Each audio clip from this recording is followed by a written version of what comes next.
Oh, I don't know. That's a good question. I'm going to be curious to see how audiences would answer that question after they see it.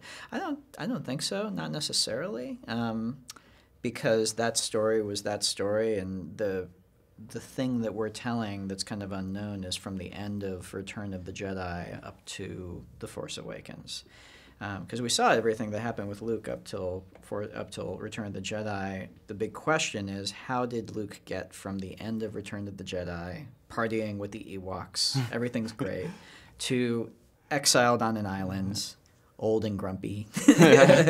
What happened? And so really we're addressing that. But I'll be curious to hear from audiences if it has any impact on how they think of the original trilogy.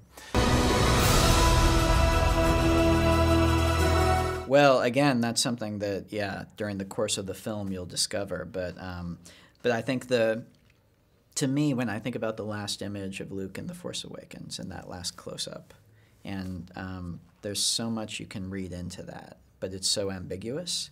And the challenge of this film was exactly the question you just asked. What's the deal with Luke? What is he going to be for Rey? How is he going to...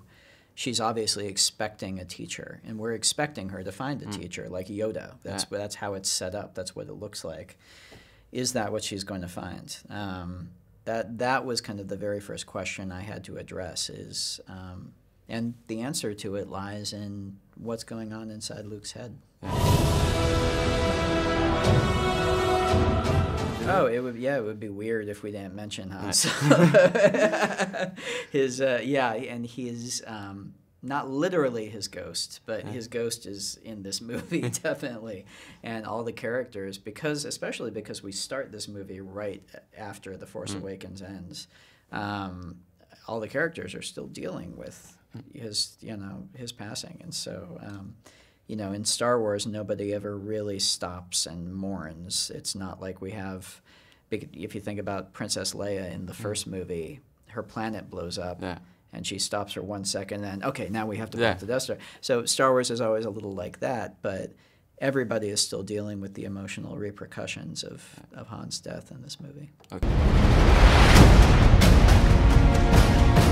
Well, we try and dig into each of the characters and find the complexities in each of them. But Kylo, for me, was one of the most interesting characters in The Force Awakens. And I was very interested in, first of all, working with Adam Driver, who is one of my favorite young actors working today. But also just the notion of a complicated villain who is kind of petulant and who you can see he's not like Darth Vader. He's not a solid facade. You can see the cracks in his armor. The notion of getting inside those and seeing what makes him tick was very intriguing to me.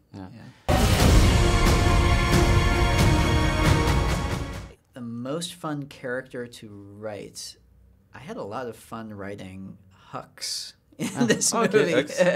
Why not? Domhnall Gleeson, who's wonderful.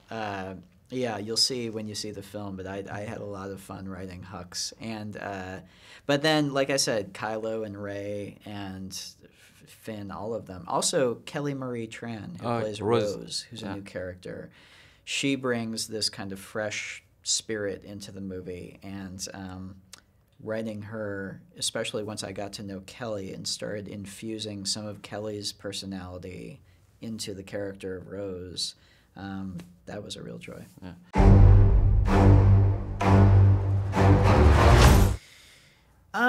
Not specifically, no. When I was writing, I was just trying to make this story work, thinking about, okay, now to some extent you're always in the back of your head thinking, okay, so this will leave this possibility open if they go here, or this will leave that possibility open. But I always knew that I wasn't going to be writing or making episode 9, so I didn't want to get too specific. The same way that I had a free hand coming into episode 8 to discover where the story went, I knew the filmmaker who was going to make 9 would want that same opportunity. So I tried to create lots of possibilities and maybe point in some directions, but I wasn't formulating a story in my head for 9 while I was writing 8.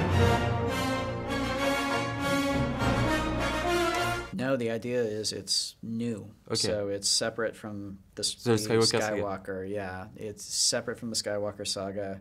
And to me, the exciting thing is just the open possibility of a new story with 3 movies, and where and when it is, I can't say yet, but the notion of it being just the possibilities are endless. It's a new story that's very exciting for me. Yeah.